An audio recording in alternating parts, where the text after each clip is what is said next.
Assalamualaikum warahmatullahi wabarakatuh. Seorang Arab Baduy bernama Zaid Al-Khail merasa pusing 7 keliling. Berhari-hari ia tak bisa tidur, dirundung rasa duka dan gelisah selalu.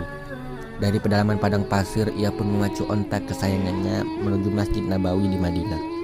Setelah menabatkan ontanya di depan masjid, ia pun mengucapkan salam seraya dijawab oleh Rasulullah yang kemudian mempersilakan Zaid untuk duduk di hadapannya.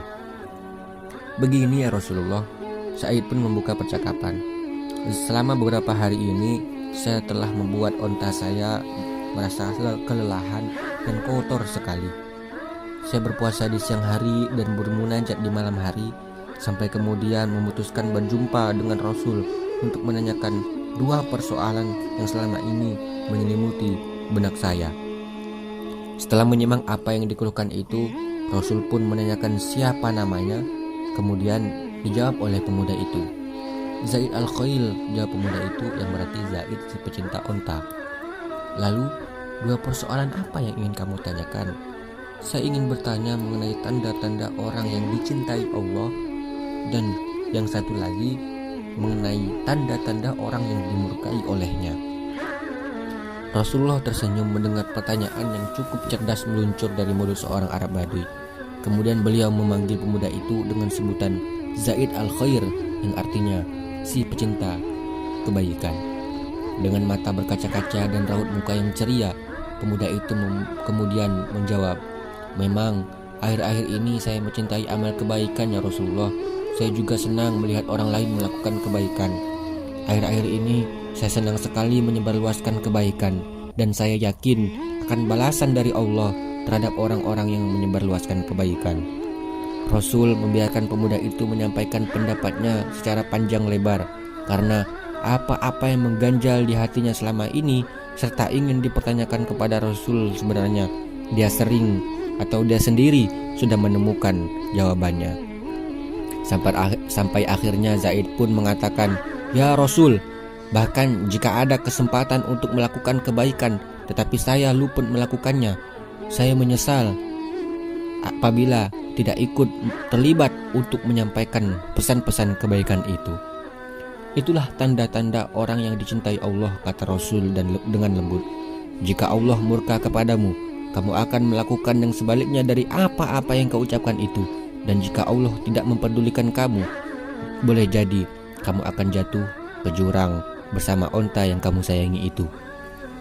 Sindiran yang disampaikan Rasul sekaligus mengkritik kecintaan pemuda itu kepada kendaraannya, yaitu onta, yang sering membuat manusia terlena untuk lebih mencintai harta duniawi ketimbang mencintai nilai-nilai kebaikan serta menyebarluaskannya. Di era milenial ini, kecintaan dan kerinduan pemuda itu untuk menyebarluaskan kebaikan patut kita teladani bersama. Dan dengan itu, Rasul merasa senang dan bangga kepada umatnya, bukan semata-mata pada batasan berbuat baik untuk dirinya sendiri, tetapi juga berbuat baik untuk menyebarluaskan nilai-nilai kebaikan kepada khalayak.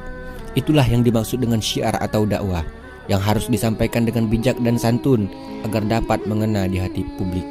Jika dakwah itu disampaikan dengan cara-cara kasar dan tidak sopan, tentu mesin bandul penolakan akan menimpa sang pendakwah itu sendiri. Dalam Al-Quran, surah Ali Imran ayat 104 yang berbunyi, "Bismillahirrahmanirrahim.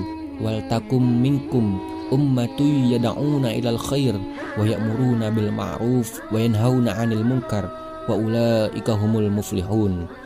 Yang artinya, dan hendaklah ada di antara kamu segolongan umat yang menyeru kepada kebaikan, menyeru kepada yang ma'ruf, dan mencegah dari yang mungkar, maka mereka adalah orang-orang yang beruntung.